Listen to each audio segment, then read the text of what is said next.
چور یار تے ٹھگ نہ رین گجے لگی اگ نہ چھپ دی شن ہیر نہیں دنیا دی بند زبان ہندی نہ دریاواں نو وجدے بن ہی رے۔ بسم اللہ الرحمن الرحیم۔ السلام علیکم۔ This is just one T V program fun اور وکیل، اور میں آپ کی ہوسٹ نرگس ناہید طارق ایڈوکیٹ۔ ناظرین، ہمارے ساتھ آج جو ہمارے مہمان ہیں وہ ماشاءاللہ بہت لرنر لائر تو ہیں ہی، اس کے ساتھ ساتھ اللہ نے انہیں بہت خوبصورت آواز سے نوازا ہے، بہت باصلاحیت شخصیت ہیں، بہت سارے M A English, M A political science, M A عربی، ایم اے پنجابی اور ڈی ٹی ایل اور اس کے علاوہ ڈی ایل ایل، بہت سارا انہوں نے زندگی میں پڑھا ہے۔ لیکن ہم جو انہیں جانتے ہیں ان کی خوبصورت آواز سے جانتے ہیں، کیونکہ جب ہم نے ہائی کورٹ میں پروگرام کروائے ہیں انہوں نے میاں محمد بخش کا کلام اتنی خوبصورتی سے گایا کہ تمام لوگ بس سر دھنتے رہ گئے۔ آج بڑی مشکل سے ان سے ٹائم لیا ہے، بہت مصروف ہوتے ہیں وہ، ہمارے اسٹوڈیو میں آج موجود ہیں محترم جناب چودھری محمد انور سما صاحب۔ السلام علیکم سر۔ سر آپ کا بہت شکریہ، آج آپ ہمارے اسٹوڈیو میں تشریف لائے، ہم پورے چینل کی طرف سے اپنی طرف سے آپ کو خوش آمدید کہتے ہیں۔ ماشاءاللہ، یہ سر آپ کو کب سے یہ شوق ہوا کہ اتنا خوبصورت کلام محمد میاں بخش؟ 15-20 سال پہلے آئی سٹارٹڈ، اور میں نے جتنے بھی یہ پنجابی کے شعراء ہیں جی سر، سب کو پڑھا اور اپنی عقل کے مطابق دیکھا ماشاءاللہ، کہ یہ کیا کیا باتیں کرتے ہیں۔ رائٹ، ان میں جناب وارث شاہ رحمۃ اللہ علیہ، بلے شاہ رحمۃ اللہ علیہ، ماشاءاللہ، اور شاہ حسین رحمۃ اللہ علیہ، میاں محمد بشر رحمۃ اللہ علیہ، ماشاءاللہ، اور بابا فرید گنج شکر، حضرت سلطان باہو، ماشاءاللہ، یہ تمام لوگ خوبصورت لکھتے ہیں۔ خوبصورت لکھ، اور میں کہتا ہوں کہ ان سب کا ترہ امتیاز ایک ہے، ان کے محبت کا پیغام بھی ایک ہے، محبت کا پیغام، لیکن میں سمجھتا ہوں کہ اگر دین میں، اسلام میں اور اس کی بڑھوتری میں، پھیلانے میں بھی جن لوگوں نے سب سے بڑا کام کیا ہے ان میں ان لوگوں کا نام آتا ہے، بڑا ہاتھ، اور یہ وہ لوگ ہیں بے شک جن کے کام کرتے ہوئے اپنا مفاد اور اپنی بات، اپنی ذات سامنے نہیں تھی، جی سر، عوام سامنے تھی، قوم سامنے تھی، exactly، دین سامنے تھا، اسلام سامنے تھا۔ ایسا ہی تھا سر، انہوں نے اس ایسا ہی، بات کا کام بالکل کیا، بالکل، آپ جس لحاظ سے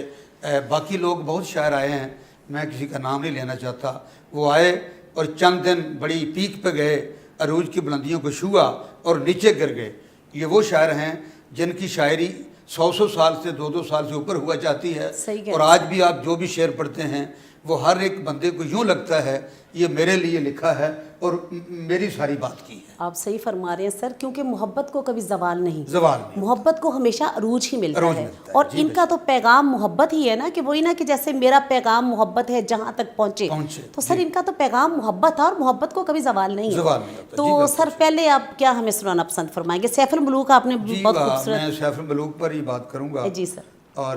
اس کے کھڑی شریف ان کا مزار ہے میرپور آزاد کشمیر کے دکھن کی طرف، 4 میل پہ ان کا مزار، اچھا، ماشاءاللہ، بہت خوبصورت بنا ہوا ہے۔ ان کے پیر کا مزار ہے، شاید دمڑی والی سرکار کا، جی جی، اور وہاں کشمیر گورنمنٹ نے بڑا کام کیا ہے۔ میں کشمیر گورنمنٹ کا تقریباً 10 سال سے ٹرافی ہولڈر ہوں۔ اچھا، وہ سالانہ ایک پروگرام کرتے ہیں میرپور شہر میں، میاں محمد بخش کانفرنس اس کا ٹائٹل ہے۔ اچھا، اس میں ان کی گورنمنٹ، ان کے ججز محترم، وزراء اور دیگر سارے لوگ، وہ پہلے جب پروگرام شروع ہوا تو ایک جبیر ہوٹل تھا، وہاں سے شروع ہوا، اب بڑھتا بڑھتا وہ وہاں ایک ریجنسی ہوٹل ہے بہت بڑا مال پہ، میرپور کے مین روڈ پہ، وہاں شروع ہوا ہے، جو 1000 سیٹ اندر لگی ہوتی ہے۔ اچھا، اور وہ جب بہت بڑا وسیع، جب وہ گزرتا ہے آدھا ٹائم تو لوگ کھڑے ہو جاتے ہیں اور سیٹیں بھر جاتی ہیں۔ وہاں مجھے یاد ہے کہ ان کے جسٹس محمد یونس صاحب نے ایک دفعہ یہ کہا 2-3 سال پہلے، وہ ان کے جج سے ہائی کورٹ کے آزاد کشمیر کے، یونس صاحب میرے بھی موسن ہیں، انہوں نے فرمایا جی اب یہ پروگرام آپ کو کسی شادی حال میں کرنا پڑے گا، لوگوں کی تعداد اب ہوٹلوں میں پوری آنے کی بڑھتی جا رہی ہے۔ چلیں ماشاءاللہ، ارشاد۔ اول حمد ثنا الہی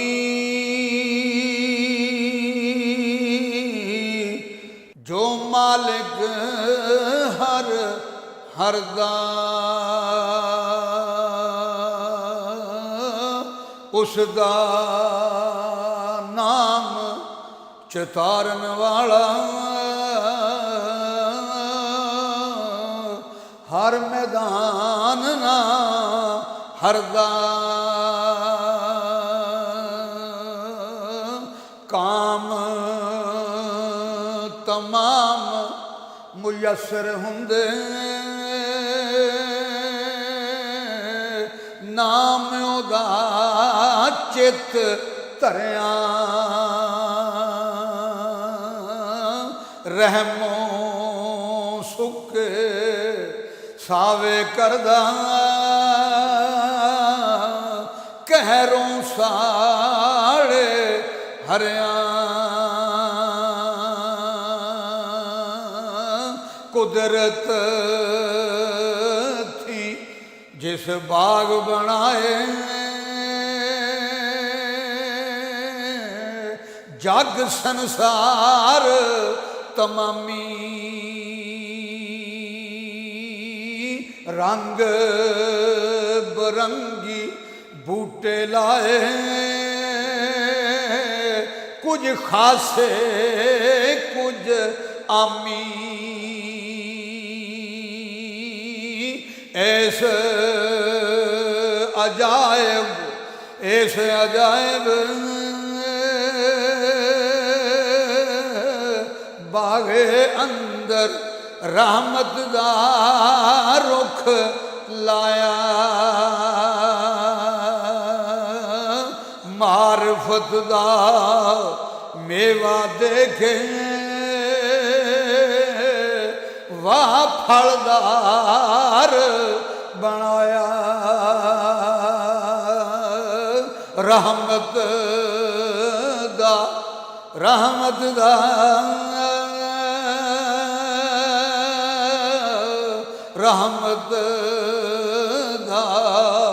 ਜਦ ਪਾਣੀ ਲੱਗਾ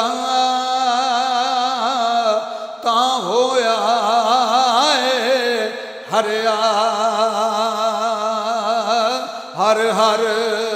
ਡਾਲੀ ਨੇ ਫਲ ਪਾਇਆ ਸਿਰ ਧਰਤੀ ਜਦ ਧਰਿਆ ਰਹਿਮਤ ਦਾ ਮੀਂਹ ਪਾ ਖੁਦਾਇਆ ਬਾਗ ਸੁੱਕਾ ਤਰ ਹਰਿਆ ਬੂਟਾ ਆਸ ਉਮੀਦ ਮੇਰੀ ਦਾ ਕਰਦੇ ਮੇਵੇ ਭਰਿਆ ਦੁਨੀਆ ਤੇ ਜੋ ਕੰਮ ਨਾ ਆਵੇ ਔਖੇ ਸੌਖੇ ਵੇਲੇ ਉਸ ਬੇਫੈਜ਼ ਸੰਗੀ ਕੋਲੋਂ ਬਿਹਤਰ ਯਾਰ ਅਕੇਲੇ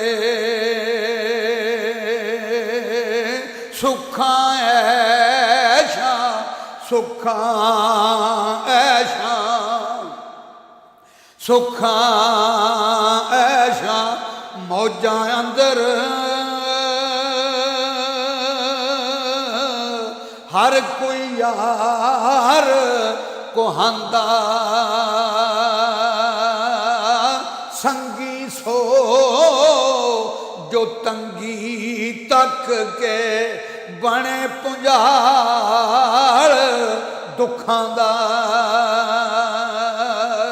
ਇਹ ਦੁਨੀਆ ਏ ਦੁਸ਼ਮਣ ਤੇਰੀ ਵਸਾਨਾ ਇਸ ਦਾ ਖਾਮੀ ਤੇਰੇ ਤੋਂ ਪਹਿਲਾਂ ਕਈ ਇਸ ਲੁੱਟੇ ਕਿਤੇ ਤੂੰ ਵੀ ਨਾ ਲੁੱਟਿਆ ਜਾਵੀਂ ਹੁਸਨ ਜਮਾਲ ਤੇਰਾ ਕਿਸ ਕਾਰੀ ਜਾਂ ਆਸ਼ਿਕ ਸਿੱਖਦਾ ਮਰਸੀ ਜਾਂਦੀ ਦੇ ਨਾਬੀਨੇ ਹੋਏ ਫਿਰ ਸੁਰਮਾ ਕੀ ਕਰਸੀ ਦੁੰਬਾ ਜਾਂ ਬਗਿਆੜਾ ਖਾਦਾ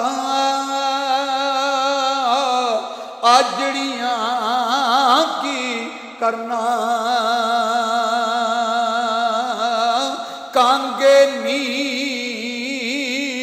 ਗਰਾਂ ਦੀ ਪੱਟੀ ਛੱਤ ਕਾਦੇ ਤੇ ਧਰਨਾ ਜਾਂ ਵਿੱਚ ਖੇਤੀ ਕੱਖ ਨਾ ਰਿਹਾ ਨਾ ਸੁੱਕਾ ਨਾ ਹਰਿਆ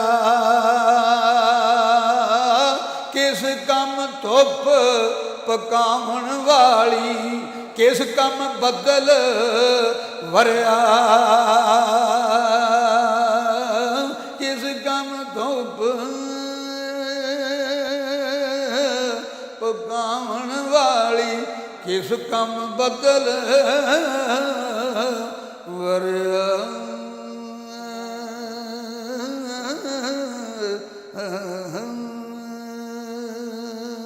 जज़ाकल्ला। बहुत खूबसूरत, बहुत खूबसूरत। मियाँ मोहम्मद बख्श साहब का कलाम तो बहुत ज़्यादा है, बड़ा खूबसूरत कलाम वो उनका कि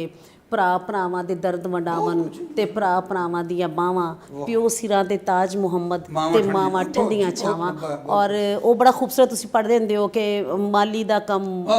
ਮਾਲੀ ਦਾ ਕੰਮ ਪਾਣੀ ਦੇਣਾ ਤੇ ਪਰ ਪਰ ਮਸ਼ਕਾਂ ਪਾਵੇ ਮਾਲਕ ਦਾ ਕੰਮ ਫਲ ਫੁੱਲਾਂ ਨਾਲ ਲਾਵੇ ਜਾਂ ਨਾ ਲਾਵੇ। ਹਾਂਜੀ ਮੈਂ ਆਨਾ ਤੇ ਤਿਲਕਣ ਰਸਤਾ ਕਿਉਂ ਕਰ ਰਹੇ ਸੰਭਾਲਾ ਧੱਕੇ ਦੇਵਣ ਵਾਲੇ ਬਹੁਤੇ ਤੂੰ ਹੱਥ ਪਕੜਨ ਵਾਲਾ। ਵਾਹ ਸੁਭਾਨ। ਧੱਕੇ ਦੇਵਣ ਵਾਲੇ ਬਹੁਤੇ ਤੂੰ ਹੱਥ ਪਕੜਨ ਵਾਲਾ। वाह सर कोई दो चार अशार बाबा बुल्ले शाह के जरा इरशाद फरमाए। ਨਿਤ ਮੱਤੀ ਦਿਆਂ ਵਲੱਲੀ ਨੂੰ ਇਸ ਭੋਲੀ ਕਮਲੀ ਝੱਲੀ ਨੂੰ ਜਦ ਪਹੁੰਚੀ ਵਕਤ ਇਕੱਲੀ ਨੂੰ ਫਿਰ ਹਾ ਕਰਸੀ ਜਾਨ ਕੁੜੇ ਕਰ ਕੱਤਣ ਫਿਰ ਹਾ ਕਰਸੀ ਜਾਨ ਕੁੜੇ ਕਰ ਕੱਤਣ ਕਰ ਕੱਤਣ ਵੱਲ ਧਿਆਨ ਕੁੜੇ ਕਰ ਕੱਤਣ ਤੂੰ ਸਦਾ ਨਾ ਪੇਖੇ ਰਹਿਣਾ ਏ ਨਾ ਕੋਲੰਬੜੀ ਦੇ ਬਹਿਣਾ ਏ ਫਿਰ ਅੰਤ ਵਿਛੋੜਾ ਪੈਣਾ ਏ ਵਸ ਪੈਗੀ ਸੱਸ ਨਨਾਨ ਕੁੜੇ ਕਰ ਕੱਤਣ ਤੂੰ ਸਦਾ ਨਾ ਪੇਖੇ ਰਹਿਣਾ ਏ ਨਾ ਕੋਲੰਬੜੀ ਦੇ ਬਹਿਣਾ ਏ ਫਿਰ ਅੰਤ ਵਿਛੋੜਾ ਪੈਣਾ ਏ ਵਸ ਪੈਗੀ ਸੱਸ ਨਨਾਨ ਕੁੜੇ ਕਰ ਕੱਤਣ वाल ध्यान कुड़े कर कत्तन। सर बड़ा मैसेज है और ये मैसेज यही है कि यहाँ सारी दुनिया सारी जिंदगी हमने बैठे नहीं रहना, हमने आगे भी जाना है। एक और जगह और इलामा इकबाल ने रहमतुल्लाह अलैह बड़ा खूबसूरत फरमाया था कि खो ना जा इस शामो सहर में साहबे होश, एक जहां और भी है जिसमें न फर्दा है न दोष। वाह वाह वाह। एक और भी जहां होगा जहां न गुजरी हुई रात आएगी न आने वाला कल आएगा। वाह। और वारिस शाह साहब का वारिस शाह का कुछ सुनाइए। कार आननान ने गल कीती भाभी एक जोगी नवा आयो नी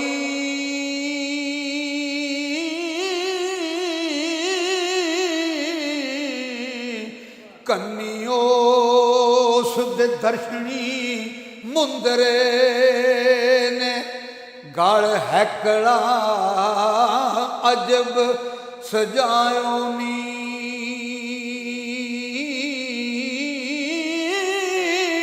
फिर लोड़दा विच हवेलियां दे लाल उसने कोई गवायो नी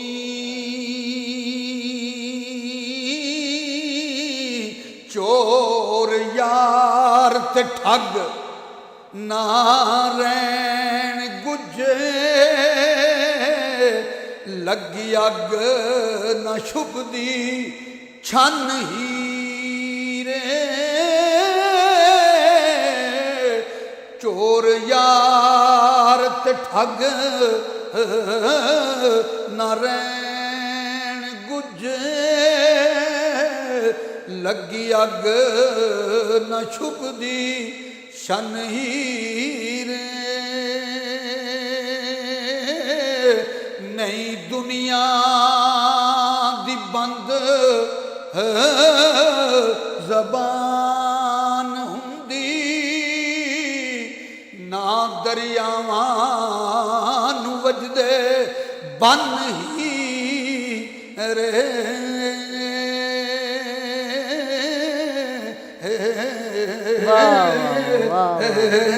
واہ واہ واہ، ماشاء اللہ ماشاء اللہ، بہت خوبصورت بہت خوبصورت سر، ماشاء اللہ اللہ تعالیٰ نے آپ کو بڑی خوبصورت آواز سے نوازا ہے اور ماشاء اللہ بہت اچھی میموری سے بھی نوازا ہے، اس لیے کہ آپ کو سیف الملوک کے میرے خیال کو 400-450 بند اتنے تو آپ کو اشعار یاد ہے۔ یاد کے ساتھ یاد کیا، کمپیئر کیا، جب وہ شاعر اپنی بات کو کرتا ہے نا جی، اس میں یہ محبت ہے، مہندی لامن سرما پامن، واہ سادی سی بات ہے دور صاحب، مہندی لامن سرما پامن سجرے سیس گندامن، بار بار بالوں کو ٹھیک کرنا، مہندی لامن سرما پامن سجرے سیس گندامن سکھاں اندر ہوندے مائے دکھاں وچ نہ پامن چنگی بھلی تیرے پانے میں دل وچ سول سمانے من مویا تن ظاہر دسدا کون دلاں دیاں جان، کون دلاں دیاں جان، چنگی بھلی I will fit before yourself you can examine and judge about my state but not even though such as in the ground in the spirit اندر کچھ اور ہے، چنگی بھلی تیرے پانے میں دل وچ سول سمانے من مویا تن ظاہر دسدا کون دلاں دیاں جانے، یہ میاں محمد بخش ہے، باہروں جھاڑو پھیر نہ کڑیے ہوں جندر دا کوڑا یار تیرے نال غصے رہندا پاویں چھڑ کچ دا چوڑا، یہ ظاہر داریاں، یہ جو تیرے سارے پروگرام جو تو اندر سے نہیں کرتا دکھاوے پہ کرتا ہے، یہ میں اب لمبے بات میں نہیں جاتا، یہ آپ کو فائدہ نہیں کریں گی، نقصان تو ہو سکتا ہے، فائدہ نہیں ہوگا، فائدہ وہی ہوگا اسی عبادت کا، اسی ریاضت کا جو آپ دل سے اور محبت سے نبی مکرم کے بتائے ہوئے راستے اور میرے باری تعالیٰ کی بہترین اور خوبصورت آخری کتاب پہ عمل کر کے جو آپ کریں گے اسی کو دائمیت ہوگی اور وہی ہمیشہ رہے گا، جو آپ اڈاپشن ایلیگلی ان لافلی کریں گے وہ دم توڑ جائے گی، وہ فار ایور نہیں ہوگی سر، یہ تو فار ایور ہے۔ سر آپ کا بہت شکریہ، آپ کی انہی خوبصورت باتوں کے ساتھ آج اس پروگرام کا ہم اختتام کرتے ہیں، انشاءاللہ تعالیٰ زندگی بخیر، پھر دوبارہ ہم آپ کی خدمت میں حاضر ہوں گے اسی طرح کے کوئی لرنڈ خوبصورت کسی اچھے شاعر کے ساتھ، اچھے میوزیشین کے ساتھ، اچھے پینٹر کے ساتھ۔ وکیل تو سارے جو آئیں گے یہاں، یہ ہے پروگرام ہی وکیلوں کا ہے۔ ایک تھوڑی سی میری گزارش یہ بھی ہوگی کہ یہ پروگرام صرف ہمارے لاہور کے وکلا کے لیے نہیں ہے، یہ ہمارے تمام پاکستان کے وکلا کے لیے ہیں، سرحدوں کی کوئی قید نہیں ہے۔ وکیل ہونا چاہیے، خواہ وہ کوئٹہ سے تعلق رکھتا ہو، کراچی سے تعلق رکھتا ہو، سرحد سے تعلق رکھتا ہو، جہاں سے بلوچستان سے تعلق رکھتا ہو، کہیں سے بھی تعلق رکھتا ہو، آپ نے اگر آپ کی اپنی ہڈن کوالٹیز ہیں، آپ اس چینل پہ تشریف لائیے، آپ کو with protocol with due respect آپ کی وہ کوالٹیز کو ہم دوستوں کے سامنے لے کے آئیں گے۔ تو اب اپنی ہوسٹ ایڈوکیٹ نرگس ناہید طاری کو اجازت دیجیے گا۔ اللہ حافظ، فی امان اللہ۔